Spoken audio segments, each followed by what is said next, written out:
মসজিদের কমিটি নিয়ে মারামারি বোধহয় আমাদের দেশে হয় না, খুন বোধহয় হয়। আপনাদের এখানে ভালো, এটা তো কমিটি নিয়ে মারামারি নাই আপাতত, আমি জানি না, আমি দেখি নাই, শুনি নাই। কিন্তু অনেক জায়গায় মসজিদ কমিটি নিয়ে দ্বিধাদ্বন্দ্ব আসেনি। আমাদের কুমিল্লায় সম্ভবত মুরাদনগর থানা অথবা দেবিদ্বার থানার কোনো একটা জায়গায় আমি যাচ্ছি, দেখি পুকুরের দক্ষিণ পারে একটা মসজিদ, উত্তর পারে আরেকটা মসজিদ। তা মসজিদগুলো কি খুব দূরে দূরে নাকি? সম্ভবত মুরাদনগর মাদায়ার কাছাকাছি কোনো একটা জায়গায়। কথা কি মনোযোগ আছে? পুকুরের দক্ষিণ পারে একটা মসজিদ, উত্তর পারে একটা, সম্ভবত মাদায়ার কাছাকাছি কোথাও। হ্যাঁ, এটা দেখে আমি আশ্চর্য হলাম যে এটা কেন ঘটবে। পরে খবর নিয়ে দেখলাম নিজেরা দ্বন্দ্ব কইরা এই পারে একটা ওই পারে একটা মসজিদ দিচ্ছে। এটা কিয়ামতের আলামত। বলেন এটা কিসের আলামত? এটা কিয়ামতের আলামত। এটা করবেন না। এরপরে রাসূল করিম সাল্লাল্লাহু আলাইহি ওয়াসাল্লাম 11 নম্বরে বলেছেন, পুরুষ লোকেরা রেশমি কাপড়, যেটাকে সিল্কি কাপড় বলে, এগুলা তারা পরবে। আমাদের দেশের অনেক বড় লোকেরা কি রেশমি কাপড় পরে? পুরুষের জন্য রেশমি কাপড় হালাল না হারাম? পুরুষের জন্য স্বর্ণ অলংকার পরা হালাল না হারাম? কিন্তু এটা পরবে। এরকম নেতা আমাদের দেখেন অনেক জায়গায় আছে। এরপরে রাসূল করিম সাল্লাল্লাহু আলাইহি ওয়াসাল্লাম বলেছেন, প্রকাশ্য মদ পান নেশা করবে তারা, তাদেরকে বাধা দেওয়ার মতো লোক থাকবে না। নেশা জাতিকে উন্নত করে না ধ্বংস করে? মদের ব্যাপারে একদিন আলোচনা করব। পৃথিবীর যত দেশে মদ খাইতো তারা এখন আস্তে আস্তে এটা ছাড়তেছে, কারণ মদ নেশা মেধা শূন্য করে। মেধা কি করে? শূন্য করে দেয়। এরপরে রাসূল করিম সাল্লাল্লাহু আলাইহি ওয়াসাল্লাম বলেছেন, বাদ্যযন্ত্র নিয়া পরে থাকবে। কি যন্ত্র নিয়া? বাদ্যযন্ত্র নিয়া। তারপরে 14 নম্বরে রাসূল করিম সাল্লাল্লাহু আলাইহি ওয়াসাল্লাম বলেছেন, তারা নায়ক নায়িকা গায়ক গায়িকা তৈরি করবে। নায়ক নায়িকা গায়ক গায়িকা কি করবে? তারা তৈরি করবে। এরপরে 15 নম্বর, উম্মতের মধ্যে আগের লোকদেরকে পরবর্তী লোকেরা অভিশাপ দিবে। কি দিবে? অভিশাপ দিবে। তারা বলবে আগের লোকেরা ভালো ছিল না। এরকম বলুন না লোক আমাদের সমাজে নাই, আগের লোকেরা ভালো ছিল না, তুমি ভালো। আমাদের দাদার যুগে জমি জামা বিক্রি হইতো, দলিলও করা লাগতো না।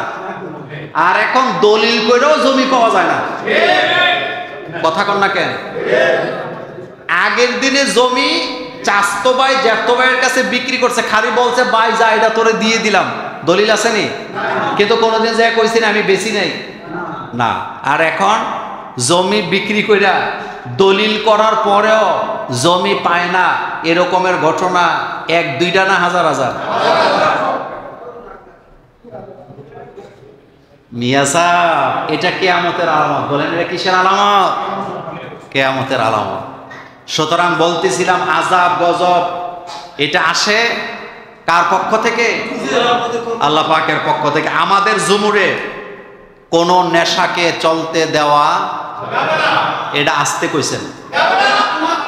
কোন জুয়া খেলতে দেওয়া, কারণ নেশাকুর থাকে যেখানে, চুরি থাকে সেখানে। চোরের কোনো কি নাই? কথা কয় না, চোরের কোনো কি নাই? রাজি আছেন আপনারা? জুমুরে কয়টা জিনিস চলতে দেওয়া হবে না? 1 নাম্বার নেশা। বলেন 1 নাম্বার। আরো আসতে কোন? 2 নাম্বার। কারণ এই 2টা জিনিস সবচেয়ে বেশি অপরাধের মূল। জুয়ারিরা নিজের বউ বিক্রি করে জুয়া খেলার লেগে, নেশা করে নিজের মায়ের ছুরি মারে নেশা করার লেগে। এই কথাগুলো সত্য নেই? সত্য। মসজিদ একটা দিচ্ছেন, মাদ্রাসাও একটা করতেছেন, কিন্তু এলাকাটা যেন পরিচ্ছন্ন থাকে। এই দায়িত্ব কি মাহিরের লোকের না আমাদের? প্রশাসনের লোকের দোষ দিয়ে লাভ নাই। প্রশাসন কি 24 ঘন্টা আমাদের পাহারা দেওয়ার দায়িত্ব নিছে? বোকাদের কথা এটা। আপনি যদি মনে করেন প্রশাসনের দায়িত্ব, আপনি বোকা। কারণ প্রশাসন কি এই দায়িত্ব নিছে নাকি আপনার জুমুর এসে পাহারা দিবে? নেশাখুরের চোরের কি নাই বলছিলাম? কেন বলছি বুঝছেন তো? মাদ্রাসার তারগুলো 2 বার লয়ে গেছে। মাদ্রাসার তার এ পর্যন্ত 2 বার চুরি হয়েছে। তো এডি ফিসা হুজুররা নিছে নাকি ফেরেশতারা নিতে আসছে? এজন্য নেশাখোরের বিরুদ্ধে জিরো টলারেন্স। বলেন কি টলারেন্স? আমার এই জুমনের কোন ছেলেদেরকে কোন নেশাখোরের সাথে চলতে দেওয়া হবে না। আসতে বলেন কেন? আরো জোরে বলেন। নেশাখোরের ব্যাপারে জিরো টলারেন্স। নেশাখোরের জায়গা জুমরে নাই। বলেন বলেন নেশাখোরের জায়গা জুমরে নাই। সাবধান করে দিলাম, সাবধান করে দিলাম।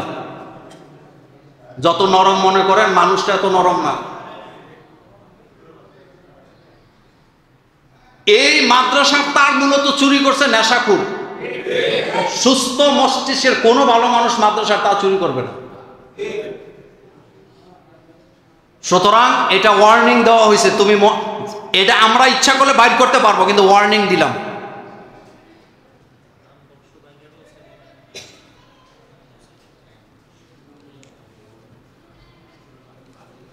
কয়েকটা প্রশ্ন আসছে। ইমানের পথে চলতো, জীবিত মানুষটাকে ধরে নিয়ে যেত খোলা মাঠে নিয়ে, কোমর পর্যন্ত গর্ত করে তাদেরকে কোমর পর্যন্ত গেড়ে দেওয়া হতো, করাত আনা হতো।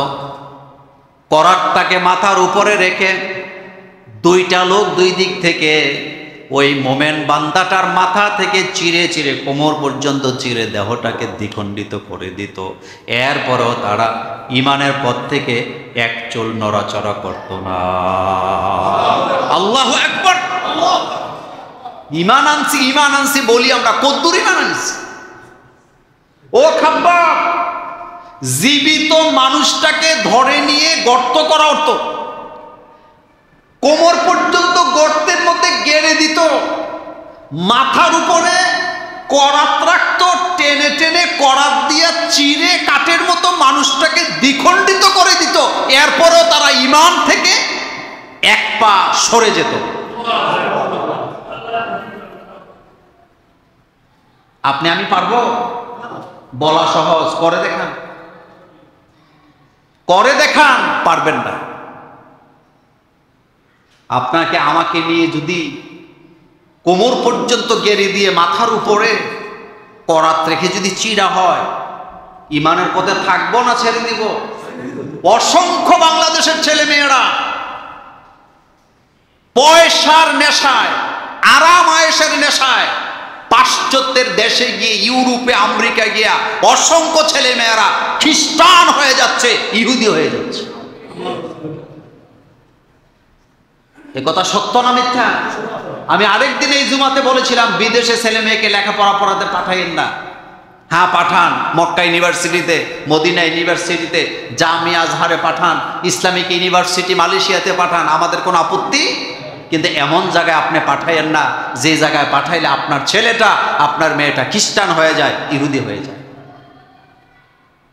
আমাকে একজন বললেন তার নিজের ছেলে ইহুদি হয়ে গেছে, সে জানেই না। এই লোভ লালসা আমাদের মধ্যে আসেনি? তাইলে চিন্তা করেন, একজন ইমানকে ঠিক রাখার জন্য করাত দিয়ে চিরা হলেও সে এটা ছাড়ে না, ইমান থেকে বিচলিত হয় না। আরেকজন সম্পদের লোভে ইমানকে কি করে? বিক্রি করে দেয়। টাকা দরকার, সম্পদ দরকার, আরাম আয়েশের দরকার। আর আমি বাংলাদেশে নামাজে ঢুকি, মসজিদে সেজদা দিচ্ছি, আর মানুষের কাছে অহংকার করে বলছি আমার ছেলে অমুক দেশে থাকে। এরকমের অহংকারী আসেনি? অথচ রাসূল কারীম সাল্লাল্লাহু আলাইহি ওয়াসাল্লাম খারাপ জায়গাতে মোমেনদেরকে সফর করতেও নিষেধ করেছেন। আল্লাহ রাসূল কোন জায়গা দিয়ে যেতে লাগলে জিজ্ঞেস করতেন এই জায়গার নাম কি? লোকেরা বলতেন এই জায়গার নাম তো এই জায়গা। আল্লাহ রাসূল তখন বলতেন এই জায়গাতে অতীতে আল্লাহর গজব নাজিল হয়েছে, সুতরাং এই জায়গায় তোমরা ধীরে চলো না, দ্রুত এই জায়গা কি করো? পার হয়ে যাও। সুবহানাল্লাহ বলবেন না? আল্লাহ রাসূল যেই জায়গাতে গজব নাজিল হয়েছে ওই জায়গা আসতে যাইতেন না জোরে যাইতেন? আর আমরা গজবের জায়গার মধ্যে যাই সম্পদের আশা। এই অভ্যাস আমাদের মধ্যে আসেনি? ছেলে বিদেশে পড়াইতে হবে, মেয়েকে বিদেশে পড়াতে হবে। ঈমান আমরা বিক্রি করে দিই। ঈমান আমরা কি করি? বিক্রি করে দিই।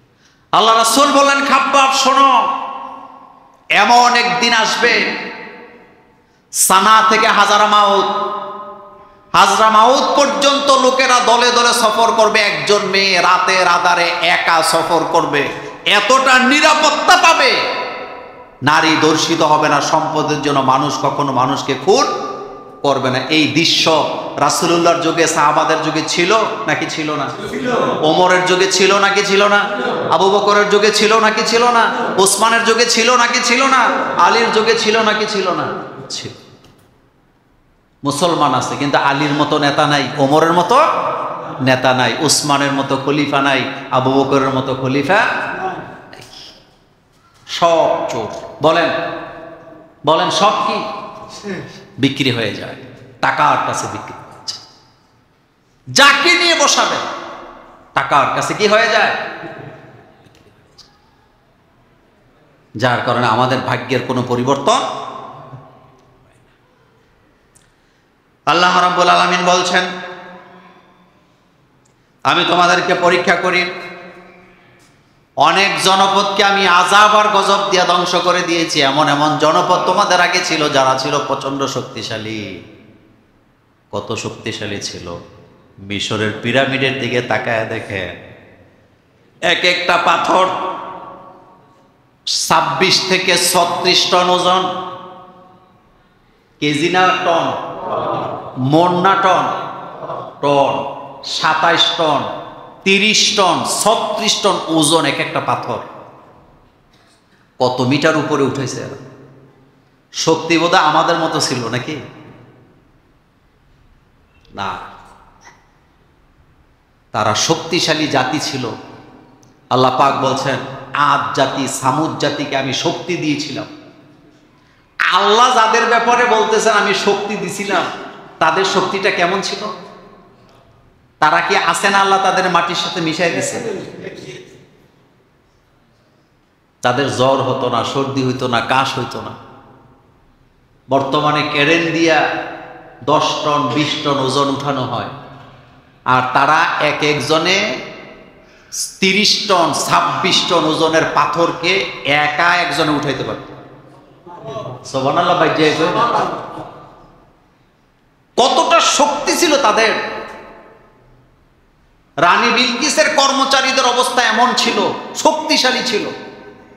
তারা অহংকার করে বলতেন রানী বিলকিসরে যে, ম্যাডাম, হুকুম করার দায়িত্ব আপনার, আর কাজের আঞ্জাম দেওয়ার দায়িত্ব আমাদের। যত কঠিন কাজই হোক না কেন, আপনি শুধু হুকুম করবেন, আমরা সেই কাজটা করে ফেলব।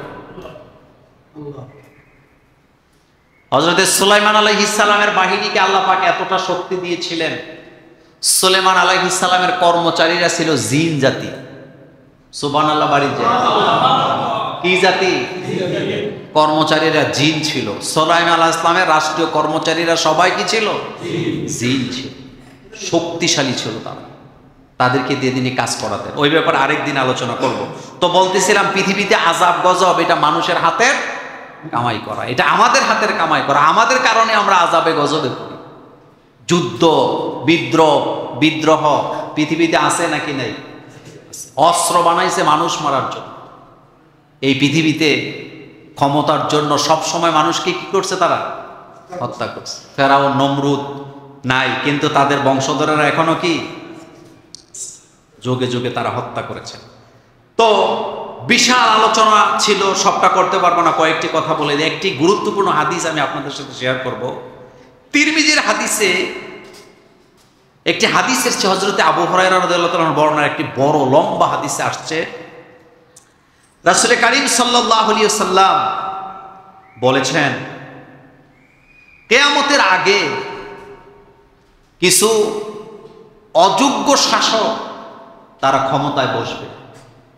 কিয়ামতের আগে সমাজের কিছু চিত্র এমন অবস্থা হবে যেগুলা দেখলে তোমরা বুঝতে পারবা কিয়ামত অতি নিকটবর্তী। নিকটবর্তীটা কত সেটা পরে বলবো, আগে শোনেন। রাসূল করিম সাল্লাল্লাহু আলাইহি সাল্লাম বলেছেন, মানুষেরা যখন রাষ্ট্রীয় সম্পদকে নিজের সম্পদ মনে করবে তখন বুঝতে পারবা কিয়ামত নিকটবর্তী। এই অভ্যাস এখন আমাদের মধ্যে আসেনি? রাষ্ট্রীয় সম্পদ কখনো নিজের সম্পদ হতে পারে না, এটা জনগণের সম্পদ। শোনেন, চেয়ারম্যান, মেম্বার, এমপি, মন্ত্রী, সরকারি অফিসার, আমলা কামলা, শাসক গোষ্ঠী, তাদেরকে মনে রাখতে হবে, আপনি যদি কারো সম্পদ মাইরা খান, তাদের কাছ থেকে ক্ষমা না চাইলে আপনি ক্ষমা পাবেন না। এখন 20 কোটি মানুষের সম্পদ যারা মাইরা খাইছেন, তারা কি ক্ষমা আল্লাহর কাছে চাইবো না আগে 20 কোটি মানুষের কাছে চাইবে? তাদেরকে যদি 20 কোটি মানুষ ক্ষমা করে তাইলে তারা ক্ষমা পাবে, যদি ক্ষমা না করে ক্ষমা পাওয়ার কোনো রাস্তা। একজন চেয়ারম্যান 15,000 মানুষের চেয়ারম্যান ছিল, তিনি এলাকার সম্পদ মাইরা খাইছেন, উনি ক্ষমা চাইতে হবে আগে কাদের কাছে বলেন তো? এই 15,000 মানুষের কাছে আগে চাইতে হবে। আমি ব্যক্তি পর্যায়ে আপনার সাথে, আমি আপনার মাল খাইছি, আমি আপনার কাছে ক্ষমা চাইলাম, এটা হলো ব্যক্তি পর্যায়ে। কিন্তু যখন এটা গোষ্ঠী পর্যায়ে যাবে, জাতি পর্যায়ে যাবে, তখন বিষয়টা সহজ নাকি কঠিন? কঠিন। 2 নাম্বার, রাসূল করিম সাল্লাল্লাহু আলাইহি সাল্লাম বলেছেন, আমানত রাখলে খেয়ানত করবে।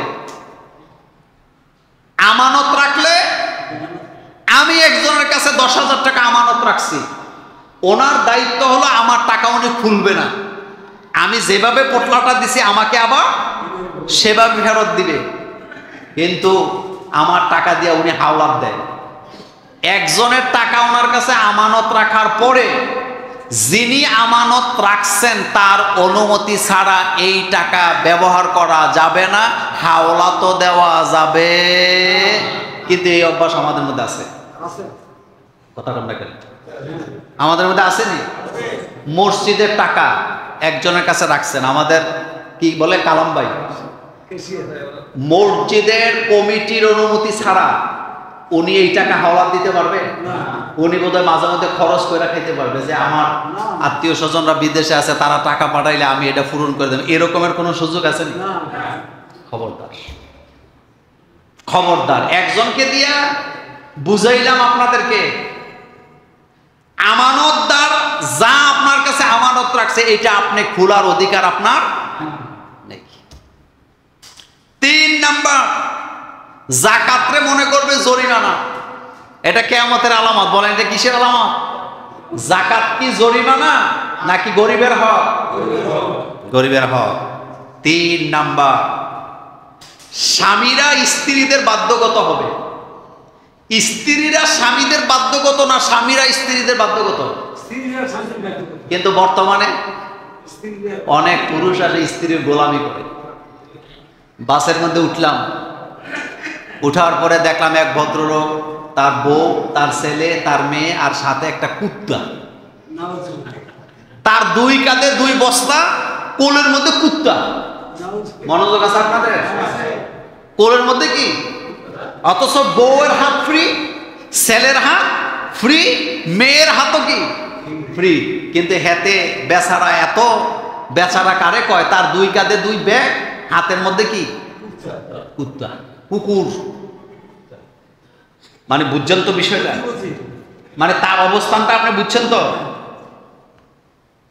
কিছু কিছু বড় লোক আছে দেখবেন, বউ মার্কেটে আগে আগে হাঁটে, হেতে বস্তা লইয়া পিছিয়ে পিছিয়ে ঘুরে। এরকম বেয়াদব আসেনি? অযোগ্য স্বামী তুমি, তুমি অযোগ্য স্বামী, তুমি যোগ্যতা অর্জন করতে পারো নাই। এটা কিয়ামতের আলামত। এটা কিসের আলামত? স্ত্রীকে সম্মান করবেন, কিন্তু স্ত্রীর গোলামি করা যাবে না। স্ত্রী আপনার বাধ্যগত। কিভাবে? আপনি তাকে মোহরানা দিয়ে বিয়ে করছেন, আপনি তার বরণ পোষণ, খাদ্য, বস্ত্র, বাসস্থান, চিকিৎসা সব আপনি চালান, এই জন্য সে আপনার বাধ্যগত হবে, আপনি তার বাধ্যগত হবেন না।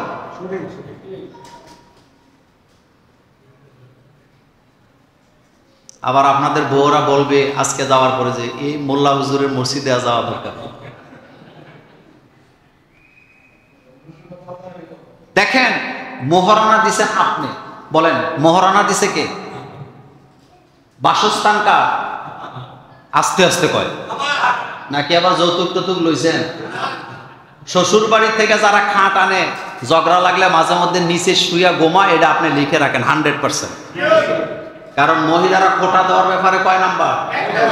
দেখছেন না, আমাদের দেশে একজন মহিলা শাসক ছিল, কথায় কথায় বলতো সব বন্ধ করে দেব, বলতো কি না? তো মহিলারা খোটা দেওয়ার ব্যাপারে কয় নাম্বার? তো শ্বশুর বাড়িতে খাট আনছেন, রাত্রেবেলা ঝগড়া লাগছে, নিশ্চিত যত বড় অফিসার হন বউ কইব খাটটা কিন্তু আমার বাপের বাড়ি, তা আপনার আর উপায় কি, এবার আপনি নিচে ঘুমান। তো খাট আপনার, বাসস্থান আপনার, খাদ্য আপনার, চিকিৎসাও আপনার, তাহলে বউ আপনার কথা শুনবে না আপনি বউর কথা শুনবেন? এটা হাদিস, রাসূল বলতেছে, আমি বলি না। রাসূল বলছে যখন দেখবা স্বামীরা স্ত্রীদের বাধ্যগত, তখন বুঝবা কিয়ামত নিকট। এরপরে সন্তানেরা মায়ের অবাধ্য হবে, মায়ের প্রতি সম্মান তারা করবে না। এই ব্যাপারে আলাদা একদিন একটা আলোচনা করবো ইনশাল্লাহ। 6 নাম্বার, মা বাবার পরিবর্তে বন্ধু বান্ধবকে মর্যাদা দিবে বেশি।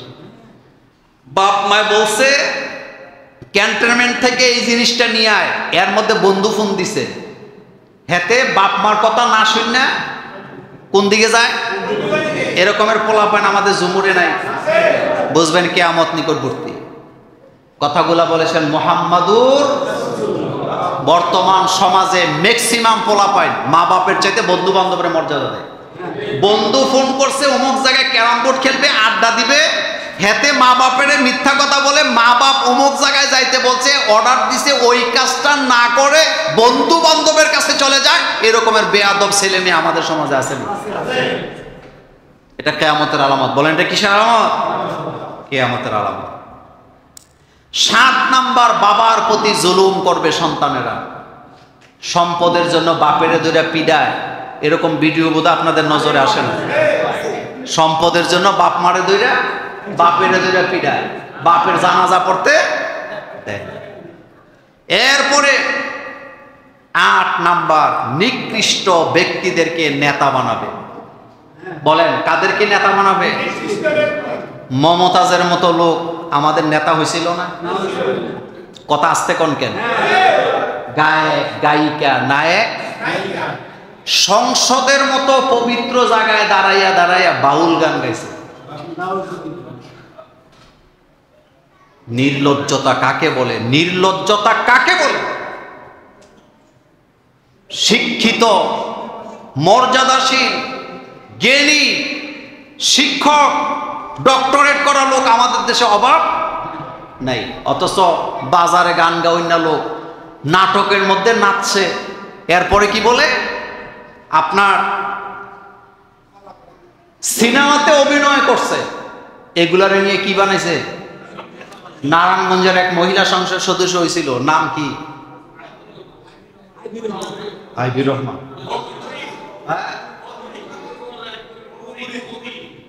হেতি আগে কি ছিল?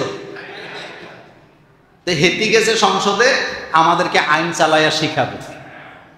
রাসূল বলেছেন এই রকমের নিকৃষ্ট লোকদেরকে যখন সমাজে নেতা বানানো হবে, বুঝবা কিয়ামত নিকটবর্তী।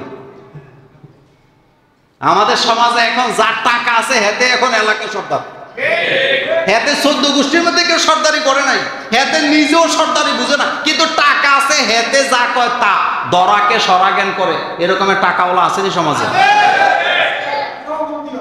রাসূল বলছেন এটা কিসের আলামত? কিয়ামতের আলামত। এটা তিরমিজির হাদিস, একটা হাদিসেই কিন্তু বলতেছি, একই হাদিস। এই হাদিসে রাসূল 15টা কথা বলছে। কয়টা? এক একটা নিয়ে 1 ঘন্টা করে আলোচনা করা যায়। এরপরে রাসূল বললেন কোন ব্যক্তিকে সম্মান করা হবে তার অনিষ্ট থেকে বাঁচার জন্য। এটা বুঝেন নাই বোধহয়? একজন সন্ত্রাস, দাগি সন্ত্রাস এলাকায়, হেতে যখন রাস্তা দিয়ে হাঁটে, লোকেরা তারে সালাম দেয়, ভাই কেমন আছেন, বলে কি বলে না? আচ্ছা বলেন তো, তারে যে সালাম দিয়ে বলতেছে কেমন আছেন, এটা কি তারে সম্মান করে বলতেছে না অনিষ্ট থেকে বাঁচার জন্য? এই বুঝছেন, এটা কিন্তু খুবই ইম্পর্টেন্ট একটা বিষয়। তার অত্যাচারে লোকেরা অতিষ্ঠ, হেতে জমির বালু চুরি করে খায়, রাস্তার টেন্ডার চুরি করে খায়, স্কুলের মধ্যে চাঁদাবাজি করে, হসপিটালের মধ্যে চাঁদাবাজি করে, দেশের মধ্যে লোকদেরকে বাড়ি করতে দেয় না, গাড়ি কিনতে দেয় না, অত্যাচার অবিচার করে। তারে যে দেহেতে কি দেয়? এই সালামটা কেন দিছে? তার অত্যাচার থেকে বাঁচার জন্য তাকে সম্মান করে দেয় নাই। আরেকটু ক্লিয়ার করি, আমাদের এলাকায় মনে করেন শর্ষিনার পীর অথবা জৈনপুরের পীর, ফুরফুরার পীর অথবা আপনার কি বলে চরমনার পীর সাহেব হুজুর আসলে আমাদের এলাকায়। আচ্ছা, আপনারা যখন দেখবেন ওনারে কি দিবেন? কথা কয় না, সালাম দিবেন। আচ্ছা, ওনারেও সালাম দিলেন। বাংলাদেশের একজন দাগি সন্ত্রাসী কালা জাহাঙ্গীর, কি জাহাঙ্গীর, হেতে আপনাদের এলাকায় আসছে, তারও কি দিবেন? দুইটা সালামের মধ্যে পার্থক্য আছে নাকি নাই? পিসাব হুজুরে সালাম দিছেন মূলত সম্মান কইরা, যে হুজুরের সাথে যেন কোনো বেয়াদবি না হয়, কিন্তু ডাকাইতরারে কি লিখে দিছিলেন? সালাম দিছেন মূলত এই সম্মান যে আল্লাহ তার থেকে আমার কি করো, বাঁচায়। এই কথাটা রাসূল বলেছেন, আমি বলি নাই। নিকৃষ্ট লোকদেরকে তাদেরকে সম্মান করা হবে তার অনিষ্ট থেকে বাঁচার জন্য। 10 নাম্বার, মসজিদে হট্টগোল করবে, উচ্চ সুরে কথা বলবে।